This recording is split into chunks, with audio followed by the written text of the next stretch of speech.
Right, more election news for you now. As political parties wrap up campaigns ahead of the hotly contested May elections, ANC President Cyril Ramaphosa is canvassing for votes in Rustenburg, that's in the northwest. Our SABC News reporter Samkele Maseko is part of our team watching developments, and he joins us now live. Of course, the ANC doing what's called the final squeeze in the lead up to next week's election. Samkele, how's it going?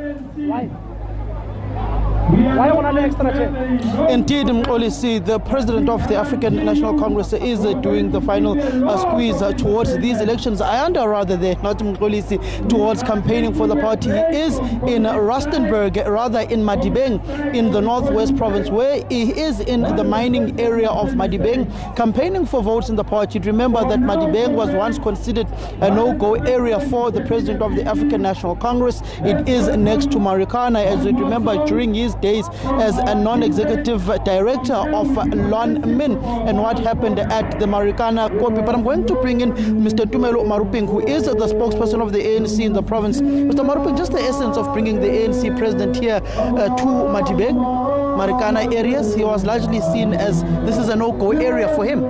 Look, there was this insinuation that the president won't be able to come to Marikana, and we advise that indeed there are people who are loving the ANC. In actual fact, this is a stronghold of the ANC. Just that in 2021, we could not field the candidate in this area, and that's why we lost the vote.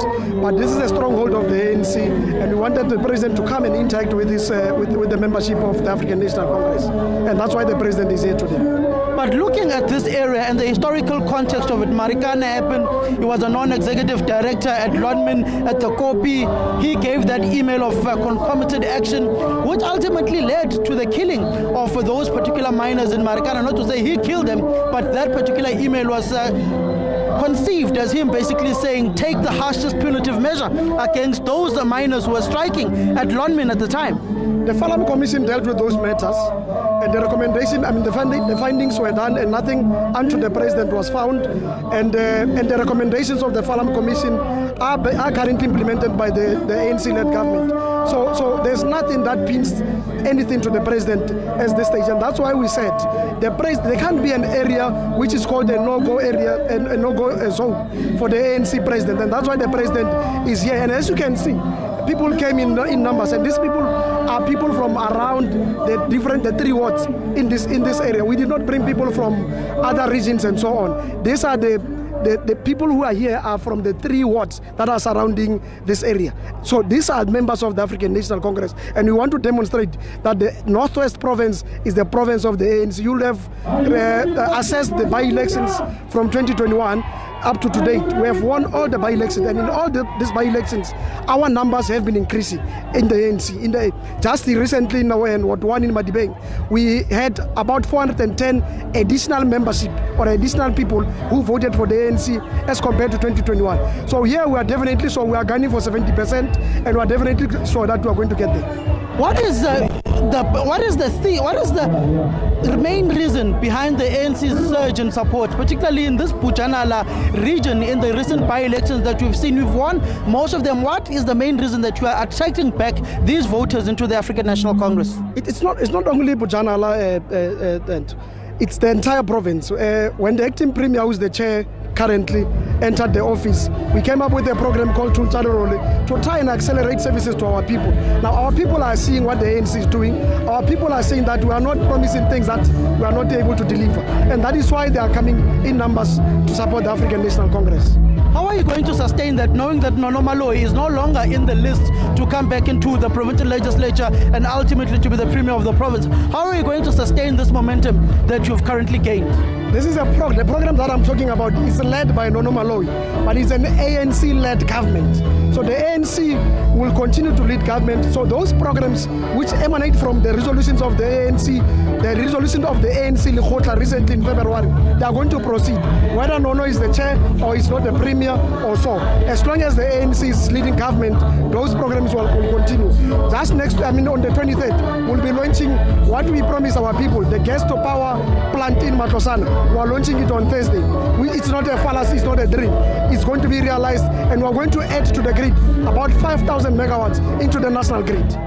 When you're looking at this particular region and this particular province, May Day last year, COSATU leaders, ANC leaders, SACP leaders were chased away by workers because of the atrocities that they are facing in this particular mining belt and other areas leading into the steel and the mining sectors. The people who chased our alliance partners last time here were people who have invaded this shaft that you just saw when you passed by here.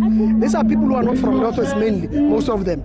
And because of what happened in the past, they then associated whatever with anything that has to do with the ANC, including its alliance, and that's why they were chased there. But it's not originally the people who are from this area. The people of this area love the ANC, and that's why they are here in numbers, as you can see. They are not bussed from anywhere. They are from Ward 27, Ward 39, and Ward 32, here in Marikana. How are you dealing with the unemployment statistics in this area? Unemployment is very rife in this area. Illegal mining is also gaining traction within this particular area due to people not having permanent jobs and also being exposed to the economic activity of this area.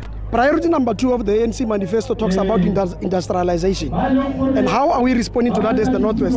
We have just finalized the process with the Rustenburg local municipality and the provincial government and the mines here combined to make sure that we are going to build a mining school here in this area. Those processes have been finalized. Construction will be starting very soon. We want to make sure that at least the raw materials which comes from this area here at least are processed here in this area. And that's why we want to start with skilling our young people first, so that we prepare when we bring this industries, at least we have people who can occupy those necessary positions and make sure that we refine this product so that we don't send everything outside the country. Who's going to be a premier candidate in the province? We see that the former president of the Youth League has come back home, Colin Maine. He's all over campaigning as well. In terms of the processes of the African National Congress, we're still going to have what is called the extended PEC to nominate 3 names. That process has not been finalized.